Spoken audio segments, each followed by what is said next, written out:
Menuju 2025, Belt and Road Initiative menghadapi rekalibrasi strategis. Dari gambaran megaproyek massal, Beijing beralih ke pendekatan lebih hati-hati dan terukur. Istilah "small is beautiful" menjadi kerangka baru, proyek lebih kecil, terkelola, dan hijau. Tekanan lingkungan mendorong standar hijau yang lebih ketat dalam pendanaan BRI. Tren ini menggantikan pencitraan megaproyek yang menimbulkan kecemasan soal keberlanjutan. China kini memilih negosiasi ulang utang ketimbang penyitaan aset. Contoh kasus, Zambia, Sri Lanka, Ethiopia, memperlihatkan preferensi untuk restrukturisasi jangka panjang. Strategi ini mengurangi backlash geopolitik dan menjaga hubungan diplomatik. Hasilnya, legitimasi BRI meningkat karena tuduhan debt trap menjadi kurang mencolok. Dalam arena akademik, narasi bergeser dari konfrontasi ke pragmatisme ekonomi. Inti penyeimbangan BRI adalah jaringan terintegrasi di daratan Eurasia, CPEC dan rel Cina-Eropa menjadi tulang punggung. Investasi di pelabuhan seperti Gwadar memperkuat jalur darat ke laut alternatif. Strategi ini mengurangi kerentanan terhadap blokade laut lewat Selat Malaka.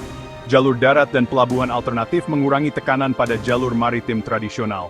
Hubungan strategis China-Rusia menambah dimensi geopolitik pada koridor-koridor ini. Walau tidak seimbang, kemitraan ini menciptakan pusat gravitasi alternatif di Eurasia. Kekuatan hari ini diukur lewat konektivitas, rantai pasok, dan ketergantungan ekonomi, bukan hanya militer. Koridor ini memperkuat integrasi manufaktur dan distribusi lintas benua. Ini bukan penggulingan adidaya, melainkan multipolaritas yang kompleks. Respons Barat terfragmentasi. AS meluncurkan PGII dengan modal besar, tetapi implementasi lamban. UI punya Global Gateway, terkoordinasi namun birokratis dan lamban. Perbandingan kecepatan dan realisasi proyek menunjukkan celah operasional Barat. Politik domestik AS dan prioritas Ukraina think tank membatasi konsentrasi pada Indo-Pasifik. Ketidakefektifan alternatif Barat membuat BRI tetap menjadi pilihan penting bagi banyak negara Global South. Akibatnya, pengaruh China tumbuh secara halus, melalui pembiayaan dan konektivitas. Namun negara penerima bukan pasif.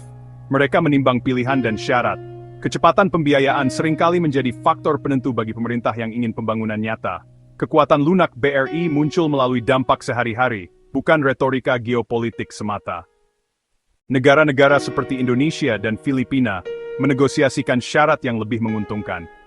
Beberapa proyek dibatalkan ketika dianggap tidak sejalan dengan kepentingan nasional. Strategi hedging muncul, menerima investasi BRI sambil berhubungan dengan alternatif Barat. Diversifikasi partner memberi negara penerima ruang tawar dan keamanan politik. Menuju 2025, BRI lebih menyimbangkan daripada menggulingkan. Ini soal jaringan dependensi, pilihan pembangunan, dan norma alternatif. Hasilnya, dunia bergerak menuju multipolaritas yang saling terhubung, di mana China menjadi pusat yang semakin indispensable. Untuk analisis lebih lanjut, lihat sumber yang tercantum. Terima kasih telah menonton.